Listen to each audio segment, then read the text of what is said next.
প্রিয় বন্ধুরা, আসসালামু আলাইকুম। আশা করি আপনারা ভালোই আছেন।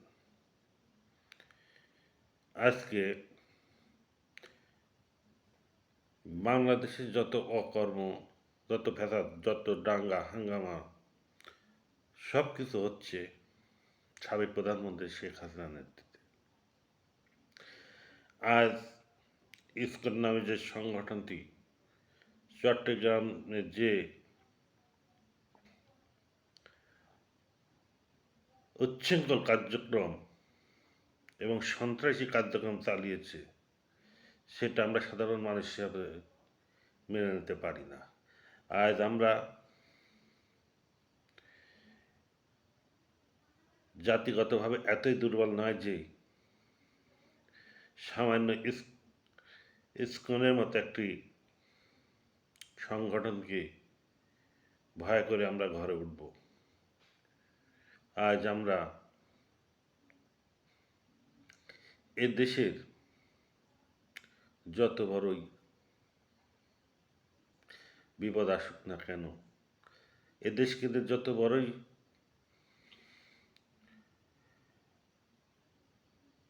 শত্রুতা করা হোক না কেন, এ দেশকে আমরা সবাই রক্ষা করব। আজ বাংলাদেশে এই সন্ত্রাসী হিন্দুত্ববাদ সংগঠনটি যেভাবে আমাদের চট্টগ্রাম এক আইনজীবীকে হত্যা করেছে, এটা আমরা কখনো পরিকল্পনা করতে পারি নাই।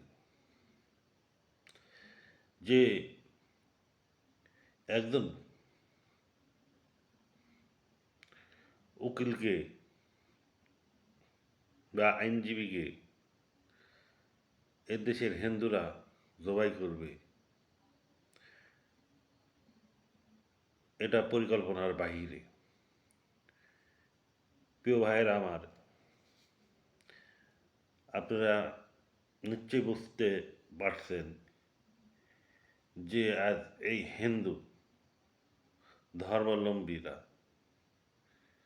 কত দূর পর্যন্ত এগিয়েছে। এই দেশের হিন্দুদের আমরা স্বাধীনভাবে চলার অনুমতি দিয়েছি, ঠিক আছে, কিন্তু তাদেরকে আমরা এত পাওয়ার দিইনি যে তারা দিন দুপুরে মানুষ জবাই করবে। আজ ভারতের বিভিন্ন মিডিয়া যেভাবে উস্কানিমূলক কথা দিচ্ছে, এই উস্কানিমূলক কথাগুলো আজ এই বাংলাদেশ ইসকন হিন্দুদের হিন্দু সংগঠনদের বিভিন্নভাবে সাহায্য করেছে। পশ্চিমবাংলার একজন বিজেপির নেতা আছে, তার নাম হচ্ছে শুভেন্দ্র। আমি তো মনে করব যে এই লোকটা একজন উগ্রবাদী এবং মাথা মোটা, তার মাথার মগজ নেই। একটা স্বাধীন রাষ্ট্র বা অন্য একটি রাষ্ট্রের উপরে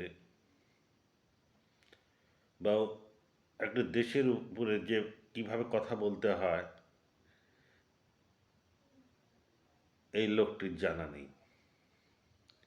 মূর্খতা দেখি, ভণ্ড মূর্খ এমন দেখি নাই আমরা। সে যেভাবে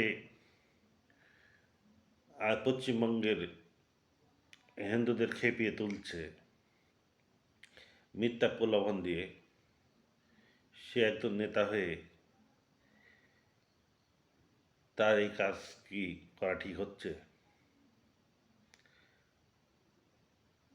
আমার মনে হয় না।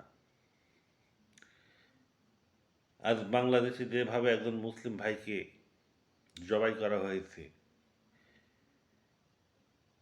সেই হিসাবে তো আমাদের মুসলিমরা হিন্দুদের একে একে ধরে পিটানোর কথা, কিন্তু আমরা মুসলমানরা তা করি না। কারণ তারাও আমাদের দেশের মানুষ, তাদেরকে আমরা ভালোবাসি। আমরা ধর্ম আলাদা হলেও আমরা সবাই ভাই ভাই। তাদেরকে আমরা কখনো ছোটোভাবে দেখি না। আর আমাদের দেশের অস্থির করার জন্য তারা উঠে পড়ে যেভাবে লেগেছে, এটা কখনো মেনে নেওয়া যায় না। আমি বলবো তাদের যে কার্যক্রম সম্পূর্ণভাবে নিষিদ্ধ করা হোক। আজ বাংলাদেশের